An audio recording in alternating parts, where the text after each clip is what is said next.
ప్రజలు బాగుండాలి, కాన్స్టిట్యూషన్ వాల్యూస్ని అప్హోల్డ్ చేయాలి, రాజ్యాంగం బాగుండాలి, వీటి కోసం తపన పడేవాళ్ళు. కానీ సెక్యులరిజం పేరు మీద, secularism is not one way, it's two way. Secularism అంటే కూర్చోబెట్టి ఒక్క సైడ్ నుంచి వచ్చేది కాదు, అన్ని సైడ్ నుంచి రావాలి. ఇది చాలా ఆవేదన కలిగిస్తుంది. కొన్ని దశాబ్దాలుగా చూస్తున్నారు ప్రతి హిందువు. దీంట్లో మిగతా మతాల ప్రస్తావన కంటే కూడా నేను ఎక్కువ ప్రస్తావన చేస్తుంది హిందూ ధర్మాన్ని పాటించి వాళ్ళు వ్యక్తిగతంగా పాటించి బయటకు వచ్చేటప్పటికి మీడియా వారి కోసమో లేదంటే ఇంకొంత ఎవరైనా సాటిస్ఫై చేయడం కోసం తెలియదు, కానీ సాటి హిందువులు తోటి హిందువులను తిడుతూ ఉన్నారు. ఇది చాలా ఆక్షేపణీయం. దీంట్లో నేను ముస్లిమ్స్ నిందించట్లా, అది క్రిస్టియానిటీ నిందించట్లా, కానీ బాధ్యత తీసుకున్న హిందువుల్ని నేను నిందిస్తున్నాం. బాధ్యత మీది. మీరు యథాలాపంగా వచ్చి ఇది పొలిటికల్ పదవులు, విగ్రహాలు పోతే మేము ఇల్లు కట్టుకుంటాం, వాకిళ్ళు కట్టుకుంటాం, ఏం మాటలవి? ఇదే మీరు మస్జిద్లో జరిగితే మాట్లాడతారా? మస్జిద్లో ఇలాంటి అపవిత్రం ఒక చిన్నపాటి చోరీ జరిగితే ఇలాగే మాట్లాడతాం. ఎందుకంటే మీరు మాట్లాడరు, ఓట్లు కదా అక్కడ. కానీ హిందువులు మాట్లాడితే హిందువులు అందరికీ ఎవరు పట్టించుకోరు. ఇక్కడ మా వేదన ఉండదా?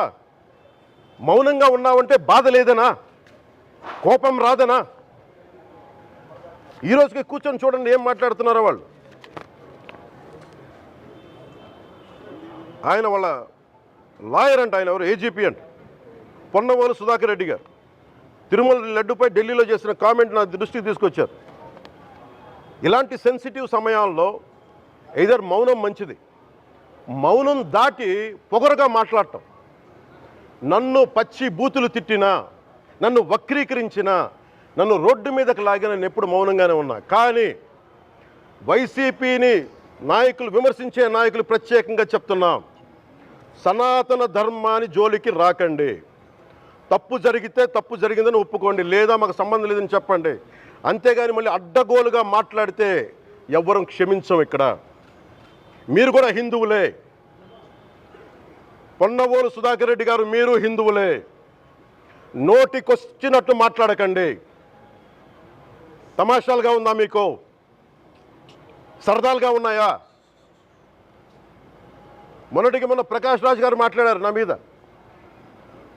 అరే నేను మాట్లాడుతుంది ఒక హిందువులు అపవిత్రం గురించి మాట్లాడుతున్నాను. ఇందులో ప్రకాష్ రాజ్ గారికి సంబంధం ఏంటి? ఇందులో నేను ఇంకొక మతాన్ని నిందించానా? ఇస్లాంని నిందించానా? క్రిస్టియానిటీని నిందించానా? అపవిత్రం జరిగింది, ఇలా జరగకూడదు, ఫుడ్ అడల్ట్రేషన్ జరిగిందని మాట్లాడుతుంటే దీన్ని గోల చేయకూడదంటే, అంటే తప్పు జరిగినప్పుడు మాట్లాడకూడదా? ఒక అపవిత్రం జరిగితే మాట్లాడకూడదా? దేవతా విగ్రహాలను శిరచ్ఛేదం చేస్తే మాట్లాడకూడదా? ఏం పిచ్చి పట్టింది ఒక్కొక్కళ్ళకి? ఎవరి కోసం మాట్లాడుతున్నారు మీరు? ప్రకాష్ రాజ్ కూడా చెప్తా ఉన్నాను, నాకు మీరంటే గౌరవం, I have extreme respect for you. కానీ when it comes to secularism, Prakash Raj గారు, it is a two way, not one way. I have extreme respect for you, you know that. మీరు secularism is always two way, it is not one way. హిందువుల మీద దాడి జరిగినప్పుడల్లా వచ్చి మాట్లాడటం తప్ప, అన్య మతాల మీద జరిగితే నేను కూర్చొని ఇంతమంది కౌలు రైతులకు ఇచ్చాను, ఎంతమంది ముస్లిం ఇస్లాం రైతాంగానికి ఇచ్చాను నేను. ఇదే ఎన్ని మద్రాసాలకి డబ్బులు ఇచ్చాను నేను, 25 లక్షలు 30 లక్షలు ఇచ్చాను, నేను ఇచ్చినవాడిని. నేను నాకు అన్య మతం ఇస్లాం మీద గౌరవం ఉన్నవాడిని, క్రిస్టియానిటీ మీద గౌరవం ఉన్నవాడిని, చిన్నప్పటి నుంచి కూర్చొని మిషనరీ స్కూల్లో చదువుకున్నవాడిని. నా టీచర్ చెప్పిన సూక్తి, తను తగ్గించుకున్నవాడు హెచ్చింపబడిని చెప్పి బైబుల్ సూక్తిని ప్రతిసారి కోట్ చేస్తూనే ఉంటాను. ఇది నా గౌరవం, ఇది నేను చూపించే గౌరవం. మీరు మాట్లాడితే కూర్చొని నేను పాటించే ధర్మానికి అపవిత్రం జరిగినప్పుడు మాట్లాడకూడదు, మౌనంగా ఉండాలి. సెక్యులరిజంకి విఘాతం అంటే ఏంటి? సెక్యులరిజంకి విఘాతం నా ఇంటి మీద దాడి జరిగినప్పుడు నేను మాట్లాడకూడదా? నా ఇల్లు 10 మందికి ఆశ్రయం ఇస్తుంది. నా సనాతన ధర్మం అన్ని ధర్మాలకి ఆశ్రయం అయితే దానికి దాడి జరిగినప్పుడు, దాని మీద అపవిత్రం జరిగినప్పుడు దానికి కూడా మాట్లాడకూడదంటే ఏం మాట్లాడాలి మీతోటి? ప్రకాష్ రాజ్ గారు, you have to learn your lessons. I respect you. It's not just Prakash Raj garu, all the people who thinks in the name of secularism, you're going haywire. Let me tell you guys, we are extremely hurt. Don't make a mockery out of our sentiments. We are deeply, deeply hurt. It's not fun for you, for you. Maybe it might be fun for you.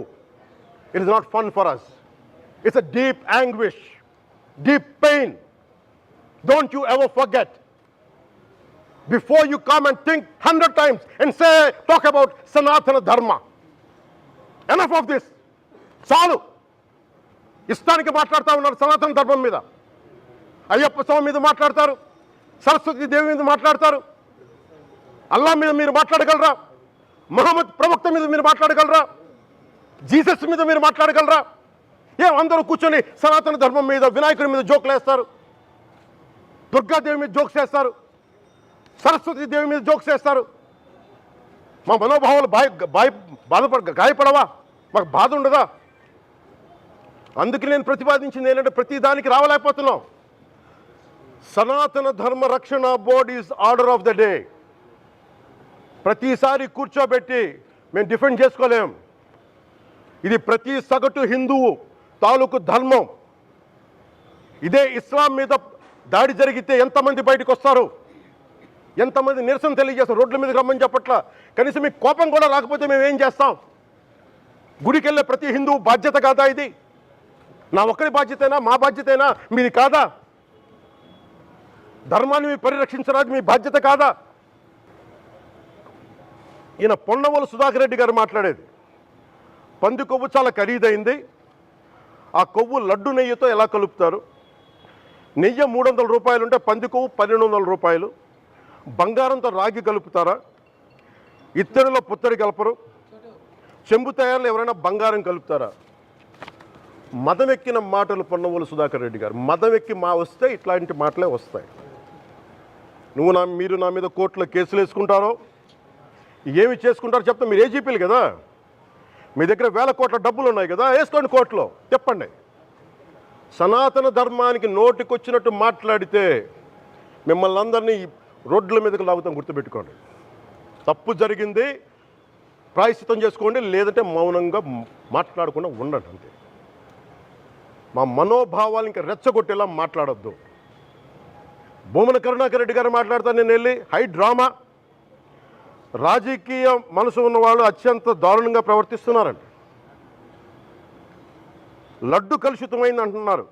కల్తీ నెయ్యితో తప్పు చేసి ఉంటే సర్వనాశనం అయిపోతాం, రక్తం కక్కుని చచ్చిపోతాం. మీ నాశనం మొదలైంది. రెండోది అది భగవంతుడికి వదిలేస్తున్నాను.